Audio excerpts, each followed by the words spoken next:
Hey guys, winter is here and it's rainy, cold, dark, and gloomy all the time. And this got me thinking about mushrooms.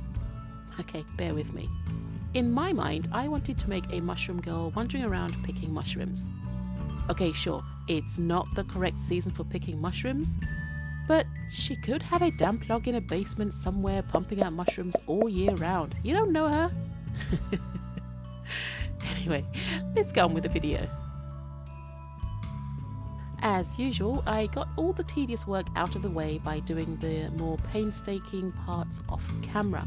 I usually do the arms first since I start my amigurumi from the bottom up, so it's nice to have them ready and prepared for when I need them.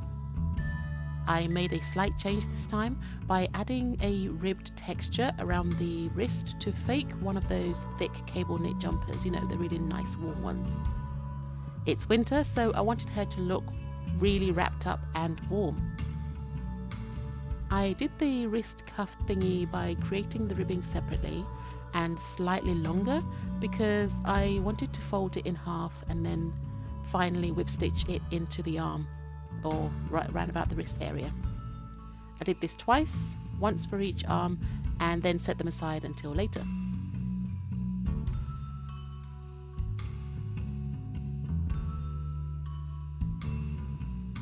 For the boots, I didn't really do anything special with them. I picked a lighter, warmer brown for the boot colour because I wanted to use a darker brown for the rest of the outfit. At this point, I wasn't really sure what type of mushroom I was going to make, but I knew I didn't want to do the typical red spotted toadstool. So I stuck to the colour palette I had picked out for this project. I'll have the colours on screen, maybe in the bottom left corner or the other side. And of course, I'll have a full list of all the colours I used in the description box below. Granted, the colours are a bit more on the autumnal side with the browns and beiges, but I picked the muted blue to offset this, so it's fine. I like the colour palette so much anyway that I was willing to overlook it. So from here I basically joined the two legs together and I did the rest of the crocheting off camera until I reached the colour change for the skirt.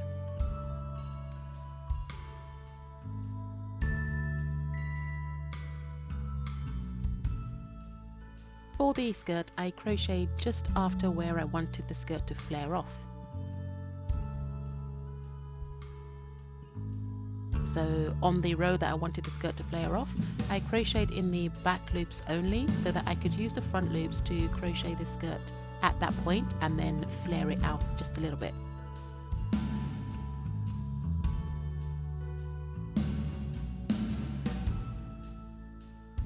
I then decided to continue with the dark brown until the colour change point of the jumper.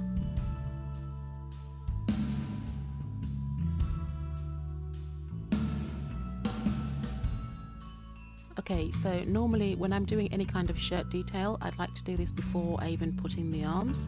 But in this case, because I wasn't going to be crocheting onto the actual amigurumi as I went, I'll be sewing it, there really wasn't any need to do so. So I went ahead and created some ribbing to go around the torso and act as the bottom of my jumper. I simply created rows of single crochet stitches in the back loops only, and once I had the correct length, I whip stitched this onto the main body.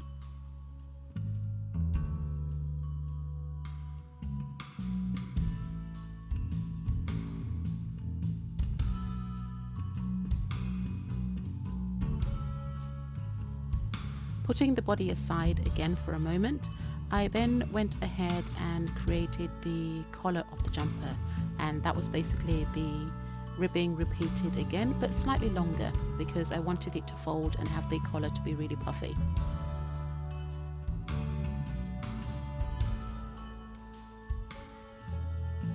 I then went ahead and repeated the steps and stitched the collar into the base of the neck and folded the collar over, so you can technically pull it down or push it up depending on how big you want the collar to be.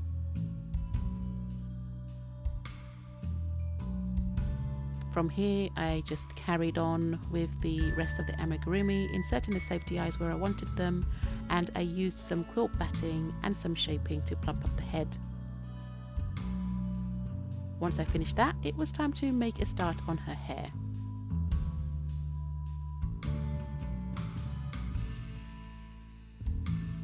When I got to the hair, I was at the point where I needed to have a mushroom in mind.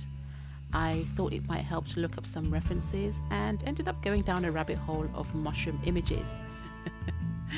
Oh dear, why did I even do that?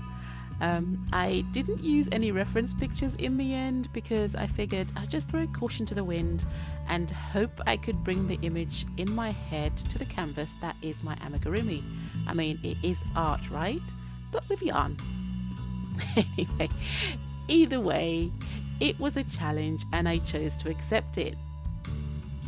I decided to go with the large sort of brown mushroom. I'm not even going to attempt the Latin, but it's a sort of a large mushroom, brown at the top with that kind of portobello mushroom underside. So it's kind of my own original hybrid made up mushroom.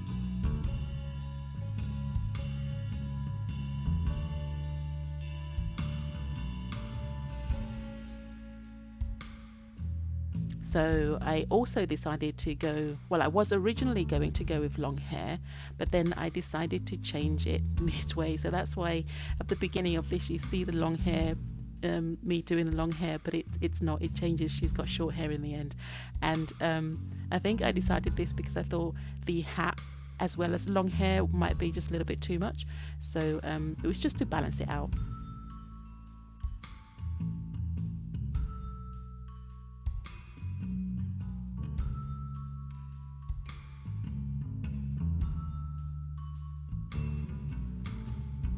For the hat, I started off in a circle using half double crochet.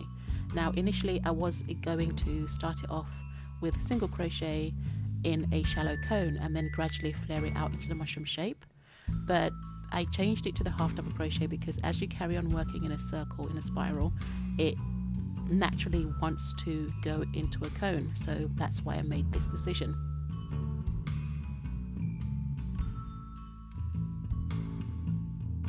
And also for the hat, I had to do this in 2 steps. The top of the hat, which I did in the dark brown, and the bottom of the hat in the beige colour. Essentially, I made 2 hats of a similar shape, but made one smaller than the other. The smaller beige hat was also made slightly differently. I made a cap to go around the amigurumi's head, which kind of hugs the head closely.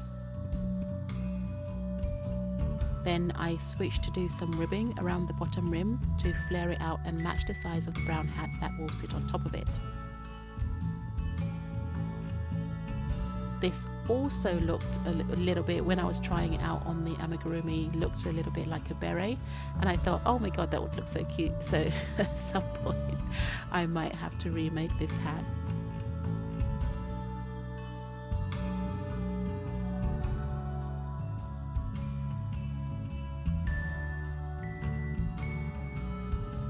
I wanted the brown hat to wrap around the smaller beige one, so I made it slightly bigger and then I slip stitched the 2 pieces together. I could have lightly stuffed the hat, but I felt that it didn't really need it, and because of the 2 layers, it was just the right thickness anyway.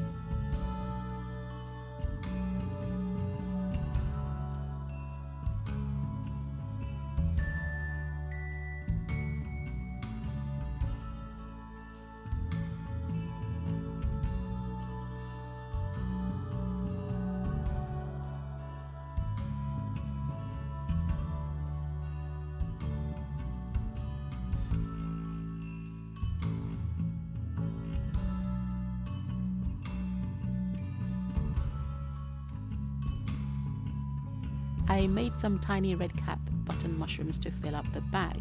I think they're called button mushrooms, or they're called toadstools. Whichever one. The poisonous one. I was going to say that I started off making the stalk with the beige colour and basically made a tube. However, because these mushrooms are going to be small, a tube would be far too big in the scale that I'm working in, and obviously that would make it a 3D mushroom. And in fact, I did start with making a tube and quickly realised my mistake.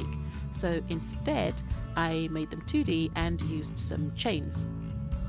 I then used some red yarn and made a small circle. That would be the top of the mushroom.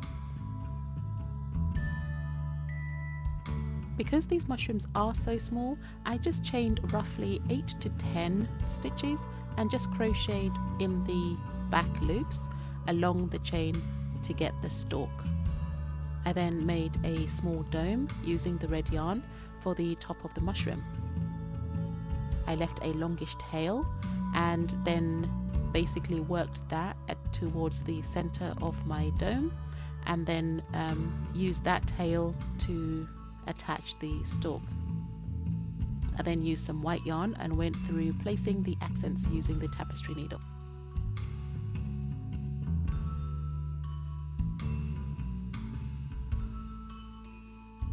So I wanted her to have some kind of receptacle to carry these mushrooms that she's been picking, and I decided to go for a crossbody bag instead of maybe say a tote or just a shoulder bag. To keep the video short, I have separated that into my tutorial video series, since the variations on it could be used for other projects. So there will be a separate tutorial video up for the bag available later on, and when it is, I will include a link in the description below and add an iCard. And with that, we are nearly done, guys. All that is left to do is to put everything together and get her appropriately posed. I love the way she turned out, especially the hat, considering I wasn't entirely sure if what I had in my mind was even going to work. But she turned out great, and I love the muted colour palette. Thanks for watching, guys.